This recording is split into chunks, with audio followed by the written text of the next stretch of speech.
하나님의 말씀은 신명기 4장 25절로 31절까지 교독을 하시겠습니다. 내가 그 땅에서 아들을 낳고 손자를 얻으며 오래 살 때에 만일 스스로 부패하여 무슨 형상의 우상이든지 조각하여 내 하나님 여호와 앞에 악을 행함으로 그의 노를 격발하면 내가 오늘날 천지를 불러 증거를 삼노니 너희가 요단을 건너가서 얻는 땅에서 속히 망할 것이라. 너희가 거기서 너희 날이 길지 못하고 전멸될 것이니라. 여호와께서 너희를 열국 중에 흩으실 것이요 여호와께서 너희를 쫓아 보내실 그 열국 중에 너희의 남은 수가 많지 못할 것이며 너희는 거기서 사람의 손으로 만든 바 보지도 못하며 듣지도 못하며 먹지도 못하며 냄새도 맡지 못하는 목석의 신들을 섬기리라. 그러나 네가 거기서 내 하나님 여호와를 구하게 되리니 만일 마음을 다하고 성품을 다하여 그를 구하면 만나리라. 이 모든 일이 내게 임하여 환난을 당하다가 끝날에 내가 내 하나님 여호와께로 돌아와서 그 말씀을 청종하리니 네 하나님 여호와는 자비하신 하나님이시니라. 그가 너를 버리지 아니하시며 너를 멸하지 아니하시며 내 열조에게 맹세하신 언약을 잊지 아니하시리라. 아멘. 오늘도 주를 사랑하여 예배하는 여러분 심령에 주의 평강과 은혜가 가득하여 어떤 일이든지 넉넉히 이기고 또 이길 수 있기를 예수 이름으로 축복합니다. 아멘. 여러분은 하나님이 나를 버리셨다고 생각하신 적이 혹시 지난번까지 없었나요? 살아오면서 하나님이 안 계신가? 나를 버리셨는가? 물론 시간 지나보면 그게 아니었다 우리는 알았기 때문에 지금까지 왔습니다. 그러나 종종 우리는 마음이 흔들릴 때가 있고 정말 하나님 나를 버리셨나? 그리고 또 주님이 강림하실 때 과연 내가 들림받을 수 있을까? 이제 많은 이단들 가운데에서 자기들의 주장대로 하지 않으면 구원받지 못한다. 그날에 들림받지 못한다 하면서 유혹하는 게 많은데 대개 보면은 교회 다닌 사람들이 그쪽으로 많이 흘러가고 있어요. 왜 그럴까? 평소에 믿는 자이지만은 뭔가 불안하고 부실하고 불안전하니까 누가 미혹하면 금방 넘어가는 게 아닌가라고 생각합니다. 하지만 우리는 하나님 말씀을 상고해 보면은 그런 유혹이 얼마나 엉터리고 잘못되는가를 금방 알아챌 수 있습니다. 이스라엘 역사를 보면은 광야 40년이 한마디로 말하면 그들이 불순종하고 또 거역하고 하나님을 원망했던 시간들로 점철되었음을 볼 수 있습니다. 하나님을 잘 섬기고 기쁘시게 하고 또 믿음으로 승리한 시간보다는 하나님의 분노를 일으키기 위해서 그들이 출애굽 1세대는 전부 다 여호수아와 갈렙 빼고 멸망했지요. 오늘 이 본문 말씀은 이제 출애굽 2세대 여호수아와 함께 가나안 땅 들어간 사람들에게 모세가 권고한 말입니다. 하나님께서 드디어 가나안 땅에 들어가서 너희가 살게 하시고 자식을 낳고 손주를 보면서 오래 살 때 마음에 부패가 와가지고 하나님을 거역하고 우상을 숭배하고 하나님을 떠나거든 너희는 꼭 기억하라. 반드시 멸망할 것이다. 하나님이 너희를 여러 나라에 흩어서 그들의 종이 되게 하실 것이고 거기서 무척 힘든 세월을 보낼 것이며 그리고 지금까지 알지 못했던 하나님 아닌 다른 신들을 섬기게 될 것이다. 그런데 그게 끝이 아니라 거기서 너희가 하나님을 구하게 될 것이다 라고 하나님이 미리 말씀하시는 거예요. 우리는 성경이 참 신기한 것은 하나님 말씀이 우리를 멸하시려고 주신 말씀이 아니란 사실이에요. 사람들이 요한계시록을 좀 멀리하게 되죠. 잘 가까이 66권 가운데서 가까이 한 책은 아닙니다. 일단 어렵기도 하고 잘 깨닫지 못하기 때문에 그렇기도 합니다만 거기 나오는 내용이 주로 심판이라고 보기 때문에 무섭지요. 7인을 떼고 7나팔을 불고 정말 하나하나 할 때마다 쏟아지는 우박과 재앙과 고통과 형벌이 말로 다 할 수 없어요. 차라리 눈을 감고 싶은 것처럼 닫고 싶은 거예요. 하지만 그건 요한계시록의 일부를 본 거에 해당하고 그 다음 일을 빠친 것은 참 안타까운 일이에요. 왜냐하면 20장부터 열리는 새 하늘과 새 땅, 드디어 하늘로부터 내려오는 새 예루살렘, 신랑을 위해서 신부가 예배한 것 같이 단장한 그리스도 교회에 대해서, 그리고 주님이 약속하신 그 천국에 대해서 그걸 확인하지 않다면 한쪽만 치우친 겁니다. 하나님께서 물론 세상을 심판하시려고 이제 이 땅에 때로는 재앙이 있게 하시고 질병도 있게 하셨고 또 전쟁도 있게 하셨습니다. 너무나 그것이 충격적이라서 그 뒤에 하나님의 뜻을 우리가 놓칠 때가 많습니다.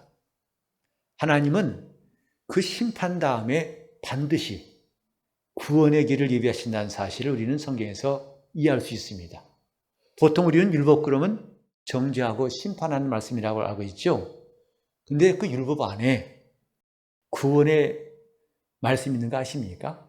도피성도 원래 율법 시대에 내려주신 거예요. 불의 중에 범죄했을지라도 그가 살려고 뛴다면 그가 복수한 자에게 의해서 죽임을 당하지 않도록 피난처를 예비하신 것, 그리고 그 율법에 피 흘리는 모든 제사가 결국은 우리를 죄에서 구원하시는 그리스도를 예표한 것, 다 율법 안에 있습니다. 그러니까 심판도 우린 믿어야 되지만은 그 심판과 함께 하나님의 진정한 징계의 목적은 그들을 멸망시키고자 함이 아니라 마침내 회개케 하여 구원코자 하시는 이 뜻을 잘 알아야 됩니다. 그 끝날에는 마침내 구원하시는 것이다 이 말이죠. 이스라엘이 얼마나 광야에서 하나님을 배반하고 거역했던지 하나님 말씀하시기를 10번이나 나를 시험했다. 10번씩이나. 횟수가 딱 10번이라는 것보다도 그만큼 가득 하나님 앞에서 범죄했던 걸 말씀하는 겁니다. 그런데 그 이스라엘의 존재가 지금은 심해진 것 같지 않습니까? 지금은 이제 이스라엘이라는 존재가 거의 유대인이라는 존재가 이 전 세계적으로 그다지 눈에 띄지 않을지 몰라요. 그래서 심지어는 하나님이 이스라엘을 버리셨나라고 생각할 수밖에 없는 일이 있는데 바울은 담대히 말합니다. 그럴 수 없느니라. 하나님이 이스라엘을 버리신 것이 아니다. 반드시 지금은 이방인들을 구원할 때이긴 하지만 이 일을 마치면 주 예수 강림하신 다음에 반드시 이스라엘을 위해서도 기회를 주시리라. 그게 천년왕국입니다. 반드시 그때 하나님은 이스라엘을 또한 구원하실 때가 남아있다 이 말이죠. 우리는 이걸 통해서 하나님이 하신 일이 좀 놀랍다고 생각합니다. 인간적으로 본다면 나에게 좋게 해준 것뿐만 아니라 나쁘게 한 것이 한참 많을 때 우리는 그 사람을 미워할 수밖에 없어요. 9가지를 잘하다가 한 가지만 나한테 섭섭하게 하면 우리는 그 사람을 섭섭하게 여길 때가 많지 않습니까?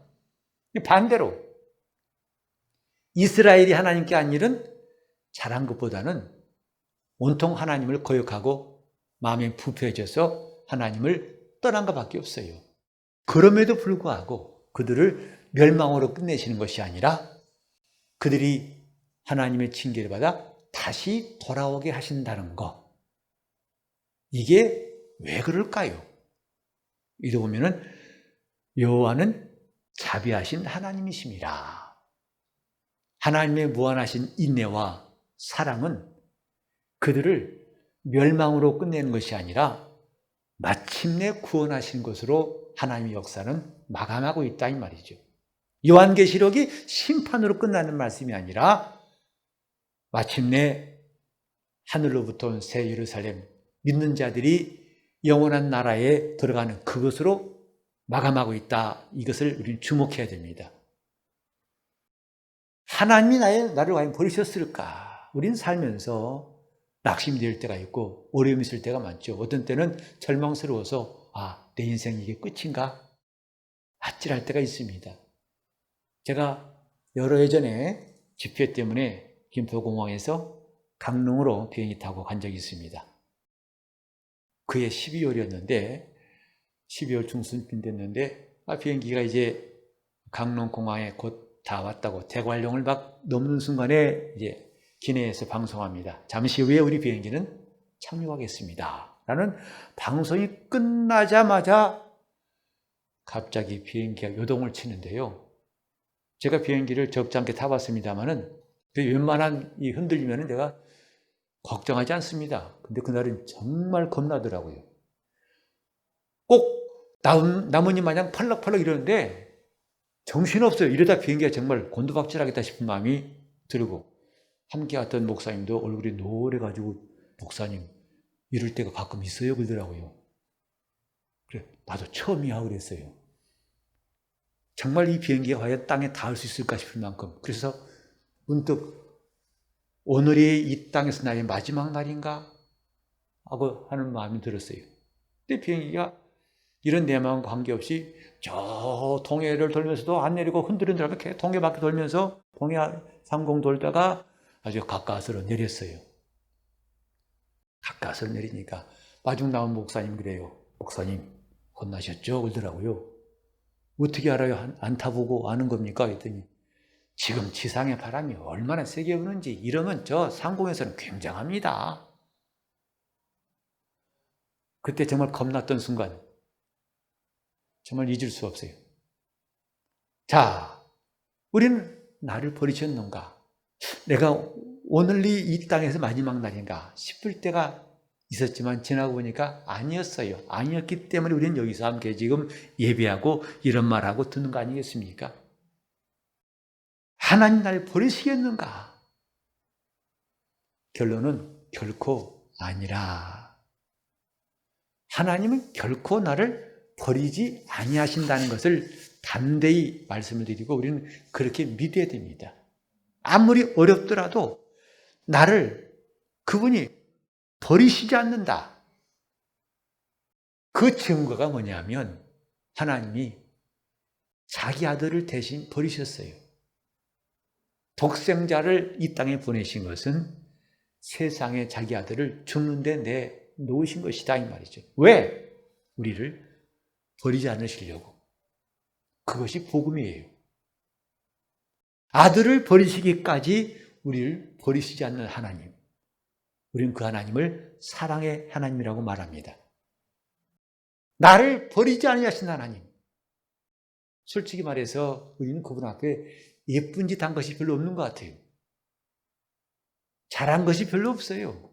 그리고 또 착실하고 진실하고 그 다음에 주님께서 순종하는 시간보다는 오히려 너무나 많이 그분을 실망시켜드리고 이제 이쯤 되면 주님도 포기할 수밖에 없겠다.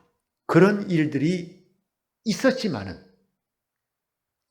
그래도 우리는 담대히 주는 나를 음부에 버리지 아니하시고 나를 구원하신 분이라고 고백할 수 있는 근거가 뭐냐? 아들을 내어주시기까지 우리를 위하신 하나님을 우리는 알기 때문입니다. 단 한 가지, 그분이 우리를 버리시는 한 가지 조건이 있어요. 그게 뭐냐면 내가 그분을 버리지 않는 한, 내가 믿음을 버리지 않는 한, 내가 예수를 부인하고 죄 짓고 타락하지 않는 한, 그분은 결코 나를 버리시지 않습니다. 이것이 우리 영혼의 큰 담력이에요. 우리는 그 말을 반대로 하면, 나를 버리시지 않는다는 말 반대로 하면 나를 위하시는 분이다. 주님은 나를 이렇게 위하신 분이다. 그래서 우리가 아무리 위태로운 길을 갈지라도, 위험한 순간을 만날지라도 가져야 할 확신은 뭐냐면 결코 주님은 나를 버리지 아니하시고 위하신 분이라는 것. 이것이 매우 중요합니다. 그 내용을 좀 보십시다. 이렇게 말할 수 있는 내용은 그건 네 생각이지, 네 확신이지 않겠느냐라고 누가 물을지라도 우리는 담대히 아니라고 할 수 있는 근거가 뭡니까? 주님이 이제 우리 안에 계실 때, 만약에 내가 멸망당하면 그분이 내 안에 계신 이 사실이 분명할 때에 과연 그분이 나를 멸망과 함께 버리신다면 그분 자신을 또 버리시는 거 아니겠어요? 지금 가장 소중한 분이 내 안에 계신데 하나님이 나를 버리신다는 것은 그분 자신을 버리신 것과 똑같다 이 말이죠. 그럴 수 없는 일이라 이 말이에요. 이렇게 우리가 담대히 믿고 있을 때에 또 한 가지 오늘 우리에게 꼭 기억해야 할 메시지가 뭐냐면, 이렇게 하나님을 믿는 사람들이면서도 우리는 종종 하나님을 만나는 것이 과연 만날 수 있을까 하는 이 막연함과 믿어지지 않는 생각들을 가질 때가 많아요.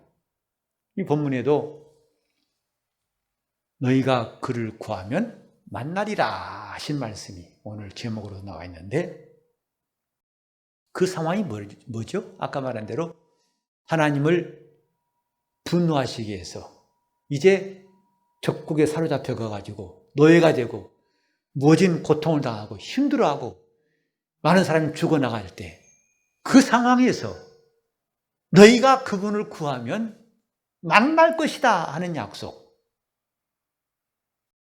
모든 게 하나님을 구할 만한 조건이 아니라 손을 놓아버릴 수밖에 없고 낭망할 수밖에 없는 상황, 그 상황에서도 너희가 그를 구하면 만나리라. 여기 구하면, 이 말은 뭐냐면 다른 성경에 보니까 찾으면 이렇게 되어 있어요. 하나님을 찾으면 만날 것이다. 오늘 여러분과 함께 나눌 이야기는 뭐냐면, 하나님은 나를 만나시는 분, 우리는 그분을 만날 수 있다는 사람이라는 것을 말씀 전하려고 합니다. 우리는 보통 아주 감동적인 간증을 하는 사람들, 와, 저 사람 진짜 주님 만났구나. 그래서 그분들을 부러워한 적 없나요?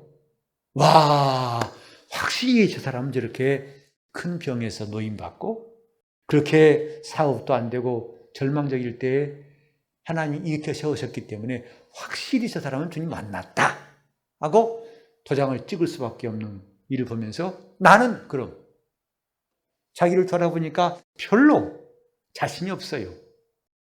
그리고 내가 항상 주님을 만날 수 있는 사람이다 라고 말할 담력이 안 생겨요. 내가 봐도 신앙이 변변치 않고 별 수 없어서 에휴, 언감생심, 그런 꿈 접어야지. 그래서 예수를 믿는데 그런 담력이 없어가지고 여러분 갈등한 적 없습니까? 오늘 우리는 그것을 깨치려고 이 말씀을 좀 주의 있게 봤으면 좋겠습니다. 그렇지 않습니다. 하나님을 만나는 거 쉽습니다. 하나님을 만나는 거 어렵지 않습니다. 오늘 이 말씀에서 우리는 답을 좀 찾았으면 좋겠어요.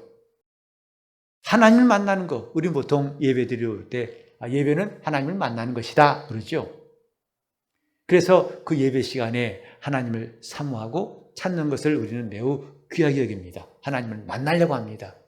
근데 예배만 그런 것은 아닙니다. 우리는 언제든지 하나님을 만날 수 있는 방법이 있고 길이 있습니다. 그게 신앙생활이에요. 하나님을 항상 만날 수 있는 사람들, 그게 성도들이에요. 왜냐하면 그분이 우리 안에 계시기 때문에 그래요. 내 안에 계시기 때문에 멀리 갈 것도 없어요. 근무 시간만 지킬 것도 없어요. 무시로 365일 24시간을 언제나 그분을 만날 수 있는 이 놀라운 사실이 뭐냐면 그가 내 안에 계시기 때문이다 이 말이죠. 자, 여러분 그분이 내 안에 계시다는 사실을 어떻게 아니 성경에 이런 말씀이 있죠. 하나님은 하늘과 하늘들의 하늘보다 더 크신 분이신데 어찌 사람이 지은 집에 그를 모실 수 있겠느냐라고 했죠.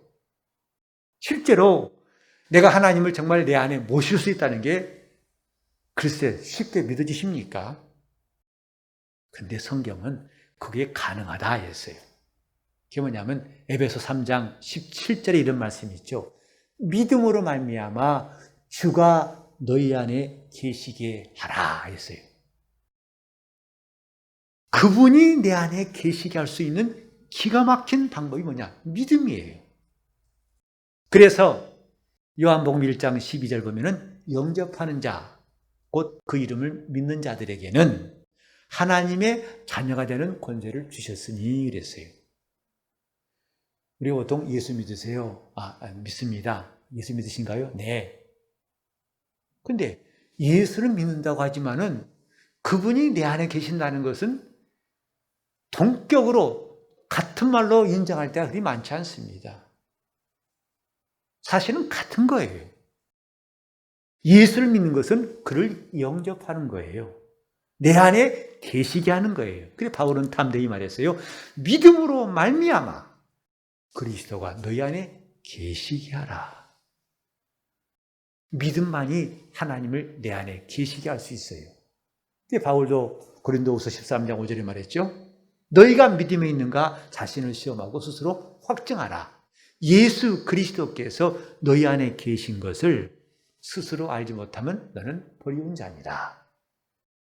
다시 말해서 믿음이 있다는 말은 내 안에 그분이 계신 것을 말한다 이 말이에요. 예수를 영접한 것을 바로 예수 믿는 것이라 이렇게 말하는 것입니다. 그래서 내가 예수 믿는 것은 뭐 하나 사상이나 신념을 가졌다는 정도가 아니라 그분이 내 안에 계시는 것. 믿음으로 말미암아 내 안에 그분이 드디어 들어오신 것이 얼마나 놀라운 사건인가. 어떤 사람이 아이한테 물어봤어요. 얘야, 너희 아버지 계시냐? 그랬더니 안 계시는데요. 아, 그래? 그럼 어머니 남편 계시냐? 네. 어머니 남편이나 아버지나 같은 거 아니겠어요? 근데 한쪽은 네 해놓고 같은 말을 좀 달리하면 반대로 말하는 것처럼 예수를 믿으면서도요. 예수 믿으시죠? 네. 주님이 내 안에 계신 거 잘 모르겠는데요. 똑같은 거예요. 내가 예수를 처음 믿은 순간이 얼마나 귀한지. 왜? 그때 눈물 좀 쏟은 것이 아닙니다. 그래 좀 감격스러운 그 정도가 아니라 그분이 내 안에 계신 것이기 때문에 비로소 나가 그분을 내 안에 모신 것이기 때문에 나 처음 믿은 그 순간 귀하고 귀한 것이다 이 말이죠. 그래서 그분이 내 안에 계시는 것은 그때만 잠깐 계신 게 아니라 영원토록 우리와 함께 계시는 것. 이걸 위해서 우리에게 성령을 주시고 끝없이 성령으로 증거를 받게 하신 거 아니겠습니까? 내 안에 계신 그분. 나는 예수 믿는 사람입니다. 곧 나는 예수가 내 안에 계신 것을 압니다. 그 뜻이에요. 내 안에 예수가 계십니다. 그러니 그분을 만나려고 일부러 시간을 잡을 것도 없고 멀리 갈 것도 없어요. 차 타고 갈 것도 없어요. 항상 그분을 뵐 수 있어요. 그게 뭐냐면 바로 기도예요. 기도하는 사람은 주님을 만난 사람이다 이 말이에요. 오늘 성도들에게 기도라는 것은 참 부담처럼 느껴지는 게 많은 것 같아요. 기도합시다 그러면 남이 대표 기도하면 편하죠. 나는 기도 안 하고 되니까. 그리고 개인 기도하면서도 20분 기도하기가 지루하고 30분이 멀지 않습니까? 1시간은 참 넘기 힘든 벽이고 2시간, 3시간 하려면 참 어렵습니다. 그리고 기도가 나면 힘들어요. 기도하면 실제로 보면 힘듭니다. 왜? 그만큼 힘든 일이기 때문에 그렇습니다. 하지만 우린 그것만 볼 것이 아니라 이 기도가 주님을 만나는 것과 똑같은, 주님을 만나는 것 그 자체라는 사실을 할 때 우리는 기도에 대해서 큰 확신과 함께 감사할 수 있어요. 기도하는 사람, 하나님을 만나는 사람이다 이 말이죠. 우리가 비록 모세가 지는 시내산에 올라가 40일 동안 금식하지 않았을지라도 바울처럼 다메섹 도상에서 놀라운 역사를 경험한 적이 없을지라도 예수 그리스도를 영접하여 그분이 내 안에 계신 그때부터 우리는 하나님을 만날 수 있는 사람이다. 그 중에 기도가 무시로 그분을 만날 수 있는 방법이라는 사실, 오늘 이것을 말씀드리려고 하는 것이다 이 말이죠. 기도는 그분을 만나는 것이다. 그래서 누구나 다 그분을 만날 수 있어요. 예수 믿는 사람이라면. 쉽습니다. 근데 왜 안 했을까요? 잘 몰랐어요. 또 오해를 했어요. 의심했고 속았어요. 속이는 자에 의해서 야, 기도해 소용없어. 다 뭐 소용없어. 너 눈 뜨고 빨리 네 일 찾아봐야지. 눈 감고 그렇게 기도하고 있냐? 그거 쓸데없다. 이런 잘못된 생각과 원수의 유혹에 속아왔기 때문에 이렇게 하나님을 만나는 시간들을 우리는 자꾸 멀리하고 무시했던 것뿐이죠. 사실은 놀랍습니다. 여기 계신 모두가 다 언제든지 주님을 만날 수 있습니다. 바로 기도예요. 기도는 그분과의 만남이에요. 항상 열려 있습니다. 언제나 열려 있어요. 근데 그 주님과의 만남을 이루기 위해서 기도하는 것에 2가지 조건이 있다는 것을 오늘 말씀드리려고 해요. 어떻게 하면 그분을 항상 만날 수 있느냐? 곧 항상 기도하기 위해서 우리는 기억해야 할 것이 무엇이냐? 첫째는 뭐냐면 그분이 내 안에 계신 것을 인정하는 겁니다. 여러분, 자복하고 회개한다는 말 들어보셨죠? 자복하라, 회개하라. 근데 자복이 뭔가 찾아봤더니요, 그게 옳든 아니든 간에 그 사실을 인정하는 것을 자복이라고 합니다. 그것을 고백하는 것, 그것을 선언하는 것, 이게 자복이에요. 주님이 내 안에 계신 것을 우리는 자복하고, 주님, 나는 주님이 계신 것을 압니다. 이 사람은 누구나 주님을 만날 수 있어요. 2번째로, 그분이 내가 기도하는 것을 허락했다고 인정한다면 누구든지 주님 앞에 기도할 수 있고 그분께 나가 만날 수 있습니다. 이 2가지, 곧 그분이 항상 계신 것, 내 안에 계신 것, 또 그분은 내가 말하는 것을 귀찮아하지 않고 금지하지 않고 허락하셨다는 사실을 인정만 한다면 우리는 언제든지 그분을 만날 수 있어요. 항상 만날 수 있어요. 우리는 항상 기도하라 하니까 아휴 20분도 못하는데 항상 기도하라니 기가 막히죠. 그러나 언제나 그분을 만나라 그러면 이건 말이 달라져요. 그래? 하나님을 언제든지 만나라고 허락하셨다 이 말이에요. 언제든지 만나라. 언제든지. 세상에 대통령을 만나는 것도 쉽지 않은 거 아시죠? 근데 그분을 항상 만날 수 있어요. 항상 기도하라. 항상 그분을 만나라 는 허락의 말씀이더라 이 말이죠. 나한테 그걸 허락하셨다 이 말이에요. 청와대 출입증만 줘도 그거 자랑할 텐데 항상 그분의 궁전에 가서 만날 수 있도록 허락하신 게 뭐냐? 기도라 이 말이에요. 그러니 성도들이 기도한다는 것이 얼마나 놀라운 일인가. 이러니 특권이란 말을 안 쓸 수 있겠어요? 기도는 나의 특권이라고 여러분 생각하신다면 여러분 생활은 놀라운 변화가 있을 거예요. 나의 특권이다. 이제 우리 교회, 여러분이 예수 믿는다면 어른부터 아이까지 똑같이 하나님을 만나는 것은 쉽습니다. 얼마든지 가능하다 이 말이에요. 왜? 우리는 그분이 계신 것을, 그분의 존재하심을 믿는 사람이고, 나에게 예수 이름을 주셔서 그분이 말하라 하고 내가 말하는 것을 허락하셨기 때문이다 이 말이죠. 이것을 제한할 자가 아무도 없어요. 있다면 속이는 자, 원수 마귀일 뿐입니다. 이렇게 우리는 언제나 주님을 만날 수 있는 사람, 정말 이럴 때는 우리 아멘할 수밖에 없어요. 나는 항상 그분을 만날 수 있다. 이건 내 권리다. 아멘. 아멘 할 수밖에 없어요. 근데 왜 신앙인들에게 이런 차이가 있는가? 똑같이 만날 수 있는 자격이 있는데 그 다음에 차이는 뭐냐? 얼마나 많이 만나느냐에 따라서 달라지는 거예요. 여러분, 1년 한 해를 지나면서 카톡이나 전화로 1년에 한 번씩이나 연락한 사람 있죠? 언제? 성탄과 신년 때. 한 해 동안 감사합니다. 새해도 복 많이 받으세요. 그런가 하면 매달 전화할 수 있는 사람이 있어요. 매달 연락할 수 있는 사람. 아니면 매주 한 사람이 있고, 아니면 매일 하는 사람이 있고, 아니면 하루에도 몇 번씩 하는 사람이 있어요. 그래 안 그래요? 그만큼 그 사람들은 나와 가깝고 먼 것을 여러분 스스로가 다 인정하는 거예요. 항상 하나님을 만날 수 있을지라도 그분과 거리는 다 달라요.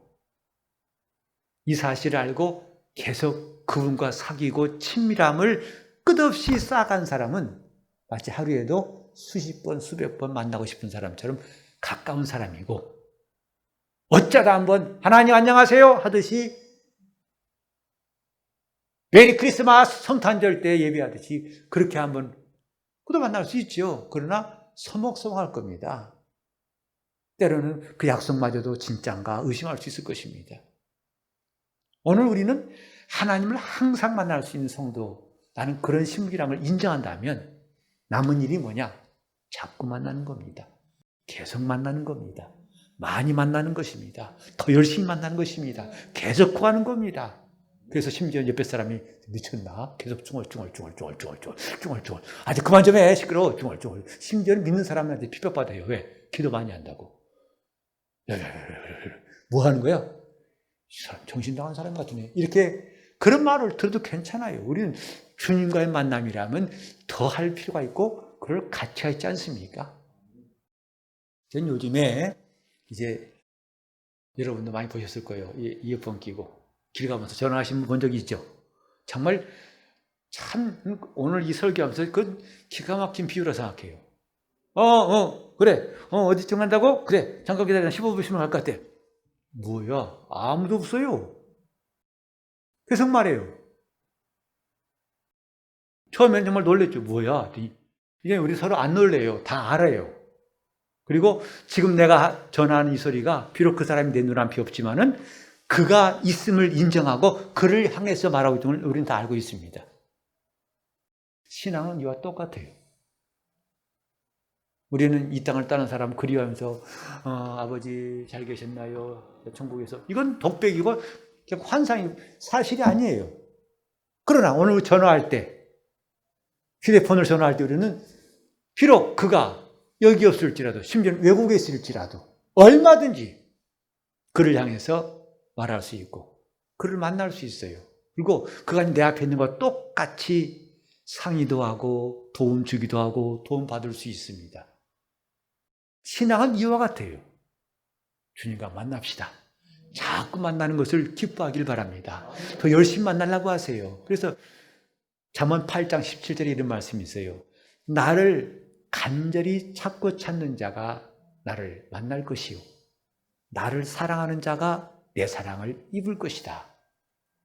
저는 처음에 그 말씀 드릴 때요, 하나님은 간절히 구해야만 만나주시는구나. 그러나 지금은 그 말씀이 달리 들려요. 나는 그분을 이렇게 열심히 계속 많이 구할 수 있게 하셨구나. 그분을 만날 수 있게 하셨구나 라고 전혀 처음에 내가 그 말씀을 드렸을 때와 다른 감동을 받습니다. 간절히 찾는 자가 끝없이 찾게 하셨어요. 계속 찾게 하셨어요. 계속 구하게 하셨어요. 이게 우리 권리 아니겠습니까? 주님을 찾습니다. 언제? 그분과 만남을 끝없이 계속, 나중에는 눈만 감아도 이제는 내가 아무것도 걱정하지 않아도 그분이 도우심을 느낄 만큼 그분과의 친밀함이 우리에게 허락되어 있습니다. 그분을 의지합시다. 그분을 만나려고 하는 이 만날 권리를 주셨으니까 무제한 사용할 수 있기를 예수 이름으로 축원합니다. 하나님은 바로 우리를 만나시는데 매우 적극적이세요. 그분이 인간에게 대화를 거신 게 언제인 줄 아십니까? 말을 거신 것이 아담이 순종할 때가 아니었어요. 불순종하여 범죄하여 동산나무 뒤에 숨었을 때 하나님이 말을 거셨어요. 인간이 최초로 하나님께 말을 건 것이 아니라 하나님이 말을 거셨어요, 나한테. 성경은 이걸 말하고 있습니다. 근데 아직도 내 입이 닫혀 있다면 얼마나 안타까울까. 하나님은 내게 말을 거셨는데 나는 아직도 입을 닫고 있다면. 우리는 이렇게 하나님이 적극적으로 우리를 만나려 하신다는 의지를 기억해야 됩니다. 이사야 1장에도 너희는 나와 변론하자. 너희 죄가 주홍 같을지라도 흰눈보다 덜게 할 것이다. 도대체 뭐가 문제냐? 나와 변론하자.